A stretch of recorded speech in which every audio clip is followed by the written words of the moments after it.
प्यारे बच्चों, आप सभी का हमारे चैनल पे बहुत बहुत स्वागत है। दोस्तों, आज की इस वीडियो के माध्यम से क्लास 10th के बच्चों के लिए मैथ का एक मोस्ट इंपोर्टेंट वीडियो लेकर के आ चुका हूं। और बच्चों, इस वीडियो के माध्यम से मैं आप सभी के समक्ष 2024 बोर्ड परीक्षा में मैथ के पहले चैप्टर संख्या पद्धति से रिलेटेड जितने भी यहाँ पे मोस्ट इंपोर्टेंट क्वेश्चन बन सकते हैं उन सभी प्रश्नों को इस वीडियो के माध्यम से कवर करेंगे, जो कि बोर्ड परीक्षा में सीधे सीधे छपने वाले हैं। इसलिए आप सभी से हम्बल रिक्वेस्ट है, इस वीडियो को शुरू से लेकर के एंड तक जरूर देख लीजिएगा।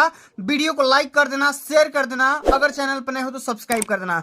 दोस्तों, इस वीडियो के माध्यम से मैं आप सभी को केवल वही सारे प्रश्न बताने वाला हूं जो कि बोर्ड के पेपर में हमेशा रिपीट होते हैं, हमेशा आते रहते हैं। ठीक है, आइए सबसे पहले यहाँ पे प्रश्न पूछा गया है कि यूक्लिड विभाजन एल्गोरिदम से संख्याओं 135 और 225 का मसा ज्ञात करिए, यानी कि महत्तम समापवर्तक ज्ञात करिए। साथियों, ये जो क्वेश्चन है बोर्ड के पेपर में ऑलरेडी कई बार पूछा जा चुका है। ठीक है, इस क्वेश्चन का ध्यान से समझिएगा और मैं इसी चैप्टर से मोस्ट इंपोर्टेंट क्वेश्चन सारे क्वेश्चन करवा दूंगा जो कि बोर्ड के पेपर में हमेशा ऑलरेडी पूछे जा चुके हैं। ठीक है, आओ इस क्वेश्चन को हम कैसे करेंगे, किस तरीके से हल करेंगे कि एग्जामिनर आपका प्रसन्न होकर के, खुश होकर के, हैप्पी होकर के आपका फुल में फुल मार्क्स दे सके। और अब की बार बोर्ड के पेपर का जो हमारा टारगेट है वो है 95% का। ठीक है, तो अगर आप वाकई में 95% मार्क्स अचीव करना चाहते हैं तो इस वीडियो को स्किप मत करना, शुरू से लेकर के एंड तक जरूर देख लेना। ठीक है, आओ कैसे हल करेंगे ध्यान से समझिएगा।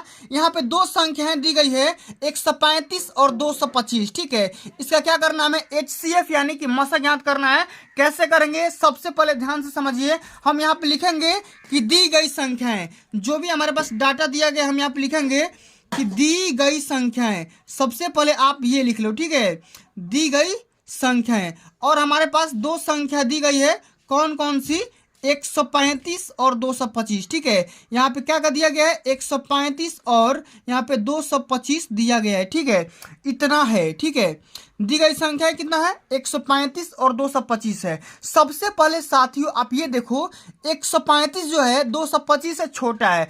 चूंकि हम यहाँ पे क्या करेंगे, यहाँ पे लिख लेंगे कंडीशन कि जो हमारा 225 है वो क्या है, 135 से क्या है, बड़ा है। ठीक है, तो आप जब भी आप यूक्लिड विभाजन एल्गोरिदम का इस्तेमाल करेंगे तो आपको ये चीज पता करना पड़ेगा। ठीक है, कि कौन संख्या किससे छोटी है या बड़ी है। ठीक है, अब हम यहाँ पे करेंगे क्या, हम यहाँ पे जब ये कंडीशन आपको पता चल जाएगा तो हम यहाँ पे लगाएंगे यूक्लिड विभाजन एल्गोरिदम। ठीक है, हम यहाँ पे लिख देंगे यूक्लिड विभाजन एल्गोरिदम। ठीक है, यूक्लिड विभाजन एल्गोरिदम आराम से लिखिएगा, इसी तरीके से आपको बोर्ड के पेपर में हल करना है। ठीक है, यूक्लिड विभाजन एल्गोरिदम। ठीक है,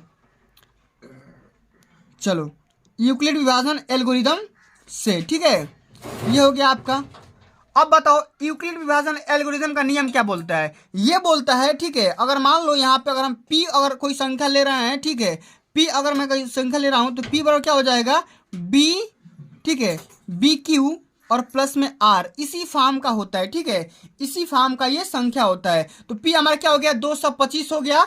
ठीक है, चलिए अब हम यहाँ पे क्या करेंगे, 225 को हम यहाँ पे रख देंगे। ठीक है, 225 बराबर, अब देखो आपको क्या करना है, 135 से 225 में भाग करना है। ठीक है, क्या करना है, 135 से आपको 225 में डिवाइड करना है। कैसे करेंगे, आप ध्यान से यहाँ से कर सकते हैं रफ वर्क के लिए। तो एक बार में जाएगा, कितना बार में जाएगा, एक बार में जाएगा, और यहाँ पे 135 लिख करके हम घटाएंगे तो क्या आ जाएगा, आपका 90 आ जाएगा। ठीक है, तो जो आपका 90 बचा ये आर का रूप होता है। ठीक है, क्या होता है, ये आर होता है, रिमाइंडर होता है। ठीक है, और यहाँ पे जब तक ये प्रोसेस करेंगे जबकि आपका आर जीरो ना आ जाए। ठीक है, आर की वैल्यू जीरो ना आ जाए। ठीक है, जब तक ये हम काम करते रहेंगे। तो 225 के बराबर क्या लिख सकते हैं, 135, ठीक है, गुणा का 1, और यहाँ पे आर का मान क्या लिख सकते हैं, आपका 90 लिख सकते हैं। अब फिर हम प्रोसेस ये वाला करेंगे। ठीक है, आर से क्या करेंगे, इस वाले बी में फिर डिवाइड करेंगे। ठीक है, सेम टू सेम यही वाला प्रोसेस करेंगे। ये आपका चरण फर्स्ट हो गया। लेकिन अगर हम बात इसी तरीके से करेंगे अगले चरण के लिए, ठीक है, इसको आप मानो तो चरण फर्स्ट मान लो। ठीक है, इसको आप चरण प्रथम मान लो। ठीक है, अब हम अगले चरण में जाएंगे तो हम क्या करेंगे, सेम टू सेम 135 को p मान लेंगे। ठीक है, 135 को p मान लेंगे और 90 से डिवाइड करेंगे तो क्या आ जाएगा, तो 90 गुणे 1 और प्लस में क्या आ जाएगा, आपका 45 आ जाएगा। आप भाग करके भी देख सकते हो। फिर यहाँ पे रिमाइंडर आपका जब तक जीरो नहीं आएगा तब तक ये काम करते रहेंगे। ठीक है, फिर यहाँ पे हम चरण तीसरा लेंगे। ठीक है, आप आराम से देखिएगा। ठीक है, चरण तीसरा में क्या करेंगे, आप 90 लेंगे। ठीक है, और 90 बराबर क्या हो जाएगा, 45 और गुणे 2 और प्लस में क्या आ जाएगा आपका 0। ठीक है, अब हमारा रिमाइंडर का मान क्या हो गया, 0 हो गया। तो जब आपका आर का मान जब 0 हो जाएगा तब वहां पे जो भी बी का मान बचा है, ठीक है, जो भी आपका बी का मान आ रहा है, ठीक है, वही क्या हो जाएगा, यही आपका भाजक हो जाएगा और यही आपका क्या हो जाएगा, मसा हो जाएगा। तो दिए गए संख्या का जो मसा हो जाएगा वो क्या हो जाएगा, 45 हो जाएगा। ठीक, इसका मसा क्या होगा आपका 45 होकर के आ जाएगा। ठीक है, ये हमारा क्या हो जाएगा, आंसर हो जाएगा। ठीक है, चलिए आगे देख लेते हैं। अगला जो हमारा क्वेश्चन पूछा गया बच्चों कि संख्या 6, 72 और 120 का अभाज्य गुणनखंडन विधि द्वारा HCF और LCM ज्ञात करिए। ठीक है, ये भी क्वेश्चन बोर्ड के पेपर में कई बार रिपीट हो चुका है। ठीक है, करना क्या है, हमें अभाज्य गुणनखंडन विधि का इस्तेमाल करना है और इस विधि के इस्तेमाल से हम क्या करना है, HCF और LCM दोनों फाइंड आउट करना है। कैसे करेंगे, सबसे पहले ध्यान से सुनिए। 6 का, 72 का और 120 का हम अभाज्य गुणनखंड करेंगे। ठीक है, तो 6 का हमारा अभाज्य गुणनखंड क्या हो जाएगा, अभाज्य मतलब ये हो जाएगा 2 इंटू 3 हो जाएगा। ठीक है, इसी प्रकार 72 का क्या हो जाएगा, आप चाहो तो लॉसर भी निकाल करके देख सकते हो, ये हो जाएगा 2 इंटू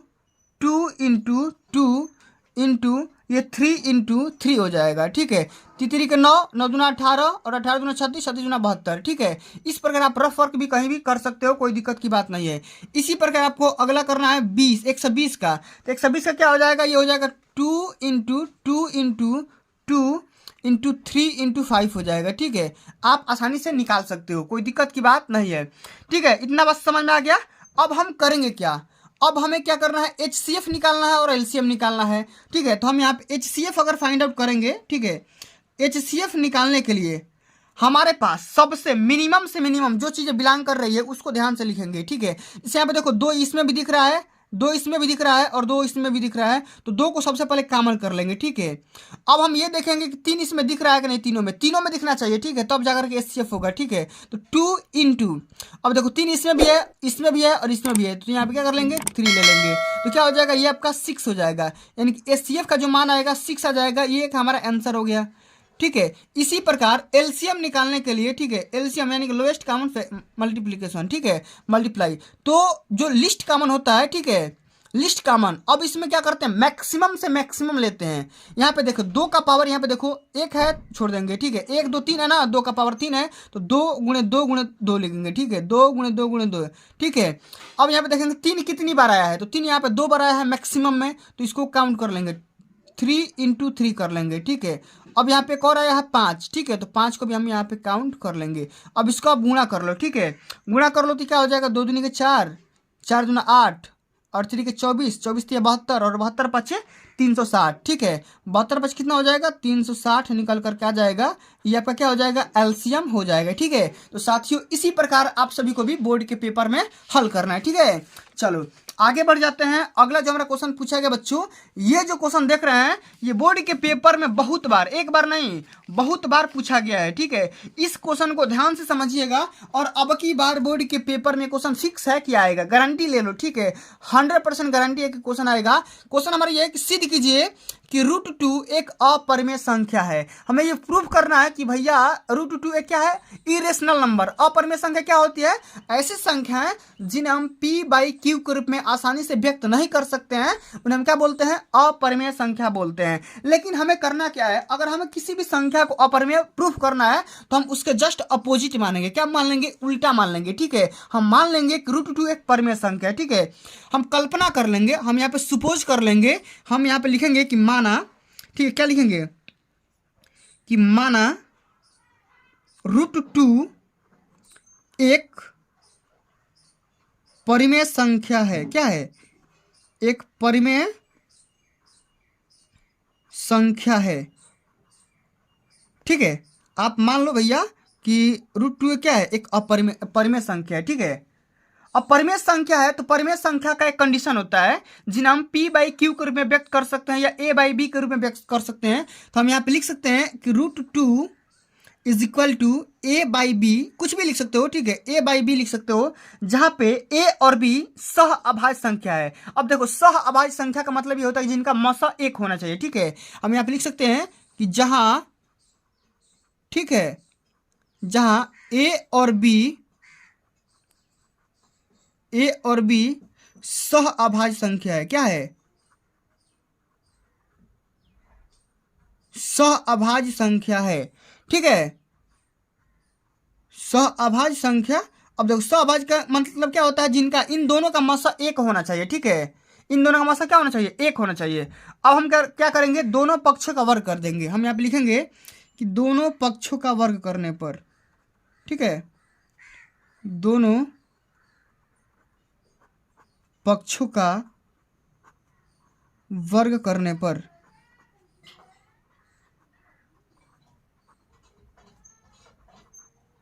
ठीक है। अब आओ दोनों पक्षों का वर्ग करो, तो √2 का वर्ग क्या हो जाएगा, आओ कर देते हैं, इसका स्क्वायर कर दो और a/b का भी स्क्वायर कर दो। ठीक है, ध्यान से समझिए और इसी तरीके से आपको बोर्ड के पेपर में हल करना है। ठीक है, आओ ये क्या हो जाएगा, ये आपका 2 हो जाएगा और ये क्या हो जाएगा आपका a/b हो जाएगा। क्या हो जाएगा, a²/b² हो जाएगा। ठीक है, आसानी से। अब हम यहाँ पे ये लिख सकते हैं, इसको a² के बराबर लिख सकते हैं। क्या लिख सकते हैं, तो a² के बराबर हम लिख सकते हैं 2b² लिख सकते हैं। ठीक है, इतना लिख सकते हैं। इसको आप इक्वेशन फर्स्ट मान सकते हो, इसको आप इक्वेशन फर्स्ट मान लो। ठीक है, प्रथम मान लो। चूंकि हमारे यहाँ पे देखो a² के बराबर 2 × b² आ गया, तो हम इस इक्वेशन से समझ पा रहे हैं कि जो 2 होगा a² को विभाजित कर सकता है। हम यहाँ पे लिख सकते हैं, ठीक है, हम यहाँ पे ये लिख सकते हैं कि 2a² को विभाजित करता है। ठीक है, विभाजित करता है। ठीक है, जब a² को विभाजित करेगा तो जाहिर सी बात है a को भी कर सकता है, तो हम यहाँ लिख सकते हैं 2a को भी विभाजित करता है। ठीक है, यह विभाजित करेगा, विभाजित करता है। ठीक है, कर सकता है। ठीक है, प्रमेय 1 के थ्रू। ठीक है, अब हम यहाँ पे बोल सकते हैं a को हम क्या लिख सकते हैं, मान लो हम यहाँ पे, तब हम क्या कर सकते हैं, तब हम a बराबर 2 × m मान सकते हैं। ठीक है, a बराबर 2m लिख सकते हैं, जहाँ पे m कोई एक पूर्णांक है, एक इंटीजर है, m क्या है, एक पूर्णांक है। ठीक है, आप ये मान लो। ठीक है, a को क्या लिख सकते हो, 2m के बराबर लिख सकते हो। अब a बराबर 2m इस वाली इक्वेशन में रखने पर रख दो। ठीक है, हम यहाँ पे लिखेंगे समीकरण 1 में, इसी तरीके से करना है। समीकरण 1 में a बराबर 2m रखने पर, 2m रखने पर और रख देते हैं, तो ये क्या हो जाएगा, 2 × m। ठीक है, इसका स्क्वायर है तो स्क्वायर कर दो, बराबर क्या हो जाएगा, 2 × b²। तो ठीक है, ये क्या हो जाएगा आपका 4m²। क्या हो जाएगा, 4m² बराबर क्या हो जाएगा, 2 × b²। ठीक है, तो हम यहाँ पे लिख सकते हैं कि m² बराबर क्या हो सकता है, b², लेकिन यहाँ से 2 से 2 कटा होगा तो यहाँ पे 2m² बच जाएगा। ठीक है, इतना हो गया। तो आप ये लिख सकते हैं, इसको पक्षांतर करके, तो b² बराबर क्या हो जाएगा, 2 × m²। इसको आप इक्वेशन सेकंड मान लो। ठीक है, इसको इक्वेशन आप सेकंड मान लो। ठीक है, इतना बात। अब यहाँ पे देखो, यहाँ पे एक बात और भी आप देख रहे हो कि यहाँ पे क्या आ गया, 2 क्या है, b² को सेम टू सेम वही वाला बात आ गया। ठीक है, b² को विभाजित करता है, विभाजित करता है, तो b को भी करेगा। हम यहाँ पे लिख सकते हैं 2b को भी विभाजित करता है।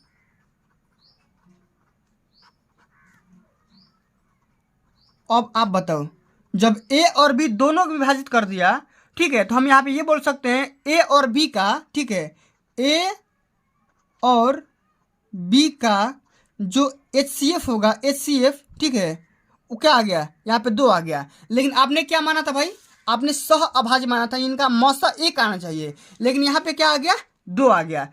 इस कथन से हमें ये स्पष्ट हो रहा है कि जो भी हम कथन माने थे उसका विरोध हो रहा है। यहाँ पे क्या हो रहा है, विरोध हो रहा है, हमारी परिकल्पना गलत है। ठीक है, हम यहाँ पे लिख सकते हैं कि हमारी परिकल्पना गलत है, इसलिए, ठीक है, इसलिए क्या हो जाएगा, यहाँ पे √2 एक अपरिमेय संख्या होगा। √2 एक क्या होगा, अपरिमेय संख्या होगा, अपरिमेय संख्या है। ठीक है, जो भी हम परिकल्पना माने थे हमारा गलत हो गया। ठीक है, मौसा 1 आना चाहिए, यहाँ पे मौसा 2 आ गया। ठीक है, मौसा एक लाना था, हमारा पास यहाँ पे 2 आ रहा है। ठीक है, कहने का मतलब यह है जो भी हम चीज़ माने थे उसका गलत हो रहा है। ठीक है, इसलिए हमारी ये परिकल्पना है गलत है, बिल्कुल गलत है। इसलिए √2a क्या हो गया, अपरिमेय संख्या हो गया। ठीक है, इसी प्रकार आप सभी को बोर्ड के पेपर में हल करना है। ठीक है, आइए दोस्तों अब हम आगे वाले क्वेश्चन को हल करते हैं। ये क्वेश्चन देख रहे हो बोर्ड के पेपर में कई बार पूछा जा चुका है। क्वेश्चन हमारा ये कि बिना वास्तविक विभाजन किए दिखाइए कि परिमेय संख्या 31 में 2⁴ इंटू m 5⁵ का दशमलव प्रसार शांत है। इसको दशमलव रूप में भी व्यक्त करना है। ठीक है, ये क्वेश्चन बोर्ड के पेपर में कई बार पूछा जा चुका है। सबसे पहले तो हमें ये करना है कि बिना वास्तविक भाजन, भाजन मतलब भाग दिए, हमें भाग नहीं करना है लेकिन फिर भी प्रूफ करना है कि परिमेय संख्या के रूप का ये शांत है क्या शांत है। ठीक है, उसके बाद इसका दशमलव प्रसार भी व्यक्त करना है। ठीक है, अब कैसे हल करेंगे ध्यान से सुनिए। हमारे पास यहाँ पे संख्या दी गई है, लिख देंगे यहाँ पे कि दी गई संख्या। ठीक है, दी गई संख्या, क्या संख्या दिया गया है, 31 में 2⁴ गुणे 5⁴ दिया गया है। ठीक है, चूंकि हमें इस बात से स्पष्ट हो रहा है क्वेश्चन को देख करके कि 2 और 5 में से कोई में से भी 31 का गुणनखंड नहीं है। ठीक है, 31 को कोई काट नहीं सकता है। ठीक है, हम यहाँ पे लिख सकते हैं स्पष्टतया। ठीक है, एक लाइन लिखेंगे स्पष्टतया 2 या 5 में से कोई भी 31 का गुणनखंड नहीं है। ठीक है, इसी प्रकार करना है। ठीक है, गुणनखंड नहीं है। तो अब देखो दी गई जो संख्या है बिल्कुल ही न्यूनतम रूप में है। ठीक है, तो अब हम क्या कर सकते हैं, इस वाली संख्या को हम लिख सकते हैं। ठीक है, 2⁴ गुणे 5⁵। ठीक है, इस वाले संख्या को हम इस वाले फॉर्म में लिखेंगे 2m इंटू 5m के रूप में लिखेंगे। ठीक है, इसके रूप में है। लेकिन यहाँ पे देखो मैंने यहाँ पे घात यहाँ पे सेम नहीं है तो आप अलग मान सकते हो, 5n मान सकते हो। ठीक है, 5n मान लो अभी, लेकिन इसको m बनाओ। ठीक है, m बनाने के लिए हम क्या बोलेंगे, 7 दशमलव के लिए हम क्या करेंगे, यहाँ पे देखो 31 और बटे में 2⁴ गुणे 5⁵ है। ठीक है, इसको हम इस वाले फॉर्म में बनाने के लिए m के पावर अगर बनाने के लिए क्या करेंगे, ऊपर नीचे 2 से गुणा करेंगे तो 31 गुणे 2 और यहाँ पे क्या हो जाएगा 2⁵ गुणे 5⁵ हो जाएगा। ठीक है, अब ऊपर क्या आ गया 62 हो गया और नीचे क्या हो गया आपका ये 2 × 5⁵ हो गया। ठीक है, आप आसानी से लिख सकते हो। अब हम यहाँ पे क्या कर सकते हैं, 62⁻10⁻3 लिख सकते हैं। ठीक है, इतना। ठीक है, अब इसी वाले को हम लिख सकते हैं 62⁻1000। ठीक है, इसको एक्सपेंड करोगे तो ये क्या आ जाएगा आपका 0.062 आ जाएगा। ठीक है, क्या आ जाएगा, तो हम ये बोल सकते हैं कि बिना भाग किए इसका हम दशमलव शांत निकाल लिए। ठीक है, इस प्रकार आप सभी को हल करना है। ठीक है, चलो अब आगे देख लेते हैं साथियों। अगला जो हमारा क्वेश्चन पूछा गया है, ये भी क्वेश्चन बोर्ड के पेपर में कई बार रिपीट हुआ है। क्वेश्चन हमारा ये सिद्ध करिए कि 5 + √3 एक अपरिमेय संख्या है। ठीक है, ये भी क्वेश्चन बोर्ड के पेपर में हर एक साल आता है। सेम टू सेम वही वाला क्वेश्चन है, √2 वाला क्वेश्चन है, लेकिन थोड़ा सा इसमें प्रोसेस अलग होगा। सिंपल से आराम से करेंगे। सबसे पहले क्या करेंगे, हम वही वाला प्रोसेस अपनाएंगे कि मान लेंगे कि माना, ठीक है, हम यहाँ पे कर लेंगे कि माना 5 प्लस में √3 एक परिमेय संख्या है।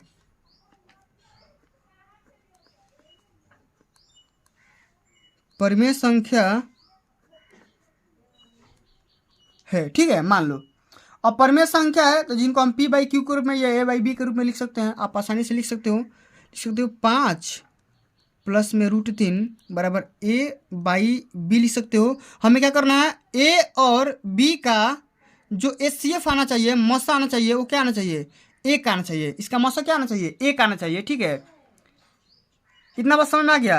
अब हम क्या करेंगे कि दोनों पक्ष में, ठीक है, जो दोनों पक्ष हमारा दिख रहा है, ठीक है, इस वाले इक्वेशन में थोड़ा सा पक्षांतर कर देंगे, इधर उधर कर देंगे। ठीक है, 5 को इधर भेज देंगे तो क्या हो जाएगा, तो ये हमारा हो जाएगा a/b -5 बराबर √3 यहाँ पे देखने को आपको मिल जाएगा। ठीक है, √3 यहाँ पे देखने को मिल जाएगा। ठीक है, अब हम यहाँ पे करेंगे क्या कि जहाँ a/b और -5 परिमेय संख्या है। ठीक है, ठीक है, हम यहाँ पे लिख सकते हैं कि जहाँ आपको साफ साफ नज़र आ रहा है कि a/b तो आपको दिख रहा है कि परिमेय संख्या है, और -5 भी क्या है, -5 भी क्या है, परिमेय संख्या है। तो यहाँ पे लिख दो परिमेय संख्याएं हैं। ठीक है, परिमेय संख्या है। ठीक है, अतः हम ये बोल सकते हैं, अतः किसी भी दो परिमेय संख्या का योगफल बोलो या अंतर बोलो, वो भी परिमेय संख्या होगा। ठीक है, अतः इसका अंतर भी, अतः इसका अंतर भी परिमेय संख्या होगी। ठीक है, इसकी अंतर भी परिमेय संख्या होगी। ठीक है, अब यहाँ पे देखो, चूंकि हम यहाँ पे देख पा रहे हैं कि √3 एक परिमेय संख्या है। ठीक है, अब देखो जब इसका अंतर भी यहाँ पे क्या आ गया, परिमेय संख्या है, तो हमें क्या समझ में आ रहा है कि √3 भी, ठीक है, इसलिए √3 एक परिमेय संख्या है। ठीक है, लेकिन परंतु हम यहाँ लिखेंगे कि परंतु इससे इस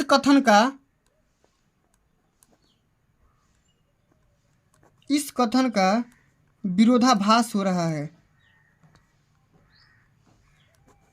विरोधाभास होता है कि √3 एक क्या है, एक अपरिमेय संख्या है। आप सभी को पता है कि क्या है, एक अपरिमेय संख्या है। ठीक है, इसलिए जो भी हम कथन माने हैं वो बिल्कुल गलत है, और जो हम कथन ही माने हैं कि हमारा ये परिमेय संख्या ये बिल्कुल गलत है। ठीक है, तो हमारा क्या हो जाएगा, अतः हम बोल सकते हैं कि 5 + √3 ये क्या है, एक अपरिमेय संख्या है। क्या है, अपरिमेय संख्या है। ठीक है, इस तरीके से आपको हल करना है। ठीक है, अब चलो अगला जो हमारा क्वेश्चन है बच्चों कि व्याख्या कीजिए कि क्यों 17 × 15 × 11 × 2 प्लस में 2 × 11 एक भाज्य संख्या है। हमें ये बताना है, इसका रीजन बताना है कि भैया इसका क्यों माने ये भाज्य संख्या है। ठीक है, इसका रीजन देना है। आओ हल करते हैं। किस माध्यम से हल करेंगे, चूंकि हम ये मान लेंगे, ठीक है, कि 17 × 15 × 11 × 2 प्लस में 2 × 11। ठीक है, हमारी संख्या दिया गया है, एक यहाँ पे मल्टीप्लिकेशन दिया गया है। अब जब हम इसको गुणा करेंगे तो ठीक है, इस यहाँ से लेकर के यहाँ तक इसका मल्टीप्लिकेशन आएगा 5610। ठीक है, आप गुणा करके भी देख लेना, और प्लस में 11 दूना का 22 होता है। ठीक है, जब आप इसको जोड़ोगे तो क्या आ जाएगा, 5632 आ जाएगा। ठीक है, हमें करना क्या है, इसका भाज्य प्रूफ करना है। तो भाज्य कैसे होगा, जब इसका मल्टीपल पूरा आ जाए। ठीक है, मल्टीपल आ जाए। ठीक है, मल्टीपल पूरा का पूरा आ जाए, यहाँ पे प्लस ना होना चाहिए। ठीक है, अब इसका भाज्य करते हैं। ठीक है, निकालते हैं फैक्टर 5632 का। तो सबसे पहले हम क्या करेंगे, यहाँ पे फैक्टर करेंगे। तो सबसे पहले 2 से कटाएंगे तो ये आ जाएगा 2816। ठीक है, फिर यहाँ से 2 से कटाएंगे तो ये आ जाएगा 14 दूना 28, 1408 आ जाएगा। ठीक है, फिर से कटाएंगे तो 704 आ जाएगा।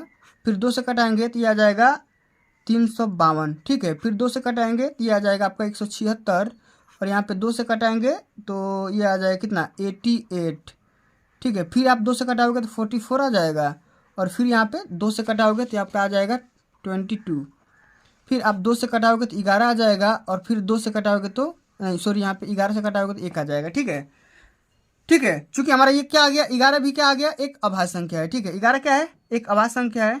तो हमें क्या करना है, हमें ये पता करना है कि गुणनखंडों का जो गुणनफल होगा ये भाज्य है क्या अभाज्य है। ठीक है, अब बताना है। ठीक है, तो हम यहाँ पे लिख देंगे कि 5632 के बराबर क्या आ जाएगा, 2 × 2 × 2 × 2 × 2 × 2। आप देख लो, 2 4 6 8 9, 2 4 6 8 1 9 × 11। ठीक है, 2 4 6 8 9। ठीक है, इतना आ गया। अब देखो दी गई संख्या, ठीक है, अब देखो ये जो हमारा संख्या दिया गया वो बिल्कुल ही अभाज्य है। ठीक है, अभाज्य गुणनखंड है, लेकिन हमें अगर इस वाले संख्या से देख रहे हैं, ठीक है, इतने रूप का व्यक्त अगर कर सकते हैं तो अगर देखो अंकगणित के आधार पर जो भी प्रमेय होते हैं उस प्रमेय के हिसाब से, ठीक है, उस प्रमेय के अकॉर्डिंग, ठीक है, जो हमारा वो संख्या है 17 × 15 × 11 × 2 प्लस में 2 × 11, ये क्या है, एक भाज्य संख्या हो जाएगा। क्या हो जाएगा, भाज्य संख्या हो जाएगा। ठीक है, इस तरीके से आप सभी को बोर्ड के पेपर में हल करना है। तो प्यारे साथियों, आज के लिए बस इतना ही। अगर ये वीडियो आप सभी को अच्छी लगी होगी, हेल्पफुल लगी होगी, तो वीडियो को लाइक कर देना, शेयर कर देना, अगर चैनल पर नए हो तो सब्सक्राइब भी कर देना। मिलते हैं अगली वीडियो में, तब तक के लिए जय हिंद, जय भारत, वंदे मातरम।